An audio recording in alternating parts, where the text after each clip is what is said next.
থাকলে যারা যাকাত উসুল করে সরকারের পক্ষ থেকে আমিলকে দেওয়া এই যাকাতের অর্থ থেকে ওয়াল আমিলিনা আলাইহা ওয়াল মুআল্লাফাতি কুলুবুহুম আগের জামানায় ইহুদি নাসারাদেরকে টাকা পয়সা দিয়ে ইসলাম থেকে তাদেরকে আকৃষ্ট করে নিয়ে আসা হতো ওই জামানা এখন চলবে না রহিত হয়ে গেছে কারণ এখনকার জামানা মুসলমান অনেক হয়ে গেছে এটার আর কোনো প্রয়োজন নাই ওলামায়ে কেরাম বলছেন এটার কোনো প্রয়োজন নাই ওয়াল মুআল্লাফাতি কুলুবুহুম ওয়া ফির রিকাব যারা দাস দাসী আছে এখন তো দাস দাসীর কোনো প্রচলন নাই এজন্য ওটার কোনো দরকার নাই ওয়া ফির রিকাবি ওয়াল গারিমিন যারা ঋণগ্রস্ত আছে এদের ঋণ পরিশোধ করে দেওয়া এদেরকেও যাকাত দেওয়া হবে কথা বুঝা আসছে সমাজের ভিতরে একজন গরিব মানুষ ঋণগ্রস্ত আছে দিন আনা দিন খায় কিন্তু গরিব ঋণে আছে এদেরকে যাকাতের টাকা আদায় করে দিয়া তাকে ঋণ থেকে উঠায় দেওয়া গারিমিন ওয়া ফি সাবিলিল্লাহি যারা আল্লাহর রাস্তায় যা বোঝায় আল্লাহ রাস্তা বলতে যা বোঝায় সেখানে কি করবেন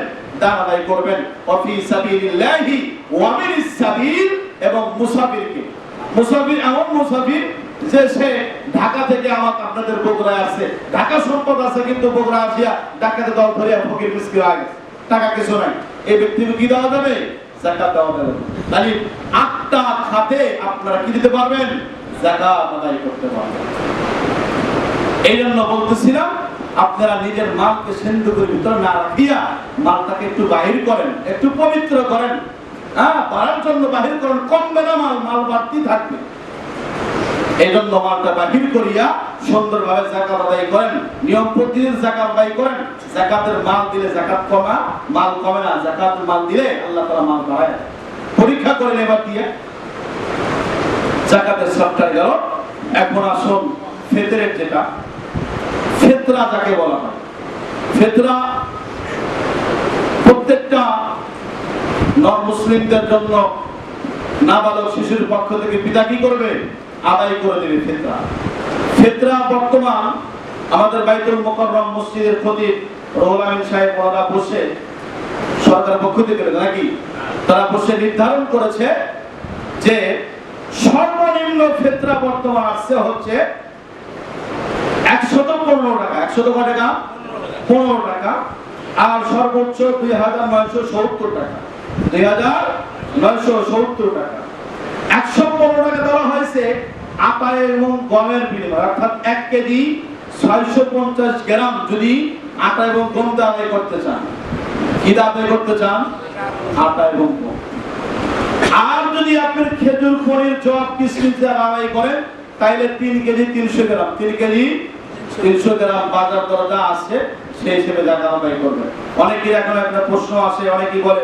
হুজুর টাকা আদায় করব নাকি এরকম কি আদায় করব আছে না প্রশ্ন আসে অনেকেই আছে যে টাকা আদায় করব না হুজুর শুধু স্বয়ং আটা এবং গম দিয়ে আদায় করব আমি যা বলি যা মনে হয় তাই আদায় করব কোনো সমস্যা নেই যদি পারেনতে আটা গম খেজুর কিশমিশ একদম সর্বলেভেলে আদায় করেন যদি টাকা দিয়ে আপনি আদায় করতে পারেন আমাদের তো স্বভাব হচ্ছে শুধু দেখি নিম্নমানের 115 আটা দিয়ে ওদিকে খেজুর বলছে খেজুর দিকে আমরা যাবো না ওদিকে পনির বলছে জব বলছে ওদিকে যাবো না খালি আটা নিয়ে হিসাব নিয়ে কি করতেছি ফিতরা আদায় করতেছি যেদিকে শহর সেদিকে যাবো তারাবি 8 টাকা যাও 8 টাকা সব 8 টাকা শহর যেদিকে সেদিকে সবাই দেবো ফিতরা 115 সেদিকে দেবো কিশমিশের দিকে না যেদিকে আমরা শহর সেদিকে মুসলমান দেবো তাই না সেদিকে আমরা আসি যেদিকে শহর সেদিকে দেবো আছে এখন তো বর্তমান কিছু এরকম ঘন্টা মারা সাহেব নামছে শুধু ফিতনা সমাজের ভিতরে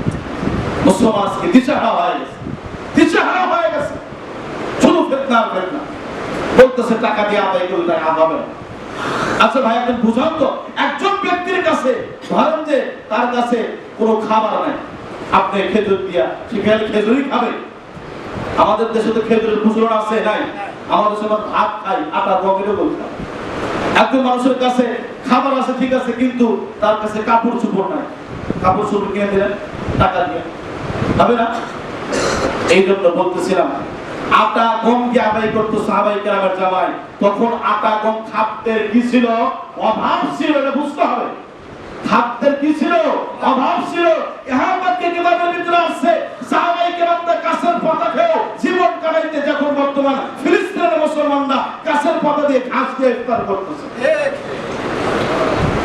এখন ওখানে থেকে কি দিবেন, কি ওখানে প্রয়োজন এখন, আটা গম খেজুর এগুলো দরকার এখন, ওখানে কি কাপড় দিলে হবে? তো যুগ বুঝে যেখানে যেটা দরকার সে মতো জাকাত আদায় করবে। বুখারী শরীফের হাদিসে আছে, মুআয ইবনে জাবালকে যখন আমার দিকে পাঠানো হলো তখন উনি বললেন তোমরা আটা গম সবই নিয়ে আসো, এর সাথে কাপড়ও নিয়ে আসো, কারণ বর্তমান জমানায় কাপড়ের দরকার, মানুষের পরনের লুঙ্গি নাই, জামা নাই, কিছু নাই, তোমরা কাপড় নিয়ে এসো, কাপড় তো জাকাত আদায় করো। যুগ বুঝে যখন যা দরকার সে অনুযায়ী আদায় করতে হবে। যারা সুবিধাবাদী খালি দেখে আটার দিকে দাম দিয়ে কিসমিস আদায় কর, 3 কেজি কিসমিস কিনে দে, 3 কেজি আজওয়া খেজুর কিনে দে, দেখতে 12টা বাজে নাকি? 3 কেজি আজওয়া খেজুর দাম জানা আছে? 1 কেজি আজওয়া খেজুর দাম 2000 টাকা, তাহলে 3 কেজি আজওয়া খেজুর দাম ভাই বল দেখি, কত টাকা লাগছে না? বুঝতে হবে, সব থেকে বুঝতে হবে। আল্লাহ রাব্বুল আলামিন আমাদেরকে বোঝার তৌফিক দান করুন। এটা গেল ফিতরার বিষয়। তাইলে সর্বনিম্ন ফিতরা কত? 115 টাকা, সর্বোচ্চ 2970 টাকা, ঠিক আছে? এটা গেল ফিতরার বিষয়, ফিতরা আদায় করবেন। আরেকটা কথা আমাকে বলে দেওয়া হয়েছে, অনেকেই ফিতরা আদায় করেন ঈদের মাঝে আসিয়া কি হিসাবে, ইমাম সাহেব হিসেবে দেন ফিতরা, এটা কিন্তু আমরা কিন্তু খেয়াল রাখবেন। অনেকেই ফিতরা দেয় ওই হুজুর ঈদের নামাজ পড়ায়, এজন্য ওই ফিতরার টাকা দিয়ে দেয়। দেখছেন মুসলমান কত প্রকার আছে। তো ফিতরাটা আপনার বাড়ির কাছে একজন গরিব আছে, ফকির মিসকিন, তারিফ করলাম না, সংজ্ঞা করলাম না, এদেরকে ফিতরাটা দিয়ে দেন। অথবা আমাদের এই যে মদিনা মাদ্রাসা, আমাদের সিডি দেওয়া হয়েছে, মদিনা মাদ্রাসা অনেক গরিব গোরাবা ছেলেপেলেরা পড়াশোনা করে, সেখানে তো আদায় করেন।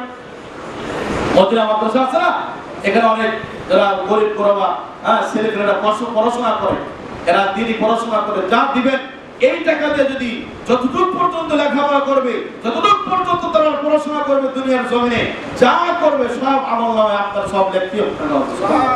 এই জন্য যদি পারেন ফকির মিসকিনকেও বাদ দেবেন না, মাদ্রাসাও দিয়ে আসবেন।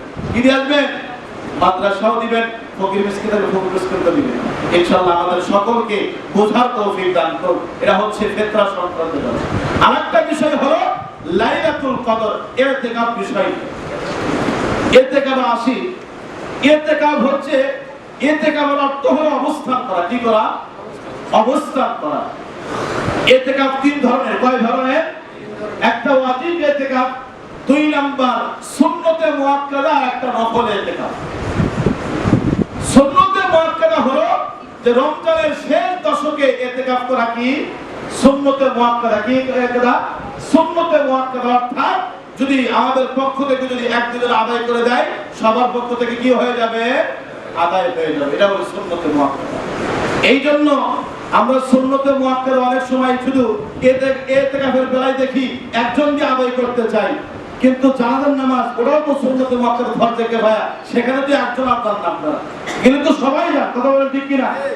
সবাই বাড়িতে বসে থাকেন, সবাই তো যান, কেন ওখানে তো 4 জন দেওয়া হয়ে যায়, সেখানে তো সবাই যাচ্ছি, গুরুত্ব দিচ্ছি। কারণ আমার চাচা মারা গেছে, আমার খালা মারা গেছে, আমার অমুক মারা গেছে, তাহলে সেই ফরজে কিফায়া আপনি আদায় করলেন সবাই মিলে গুরুত্ব দিয়া, যেখানে 4 জন আদায় করলে হয়ে যায়। কিন্তু ইতিকাফের বেলা আসিয়া মাসলা অন্যটা নেছে, একজন আদায় করলে তো হয়ে যায়, আমার কি দরকার টাকা?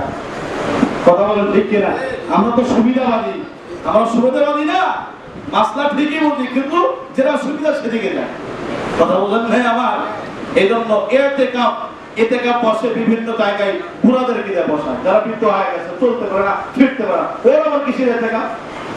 ইতিকাফ থাকবে যুবকরা। কারা থাকবে? যুবকরা থাকবে।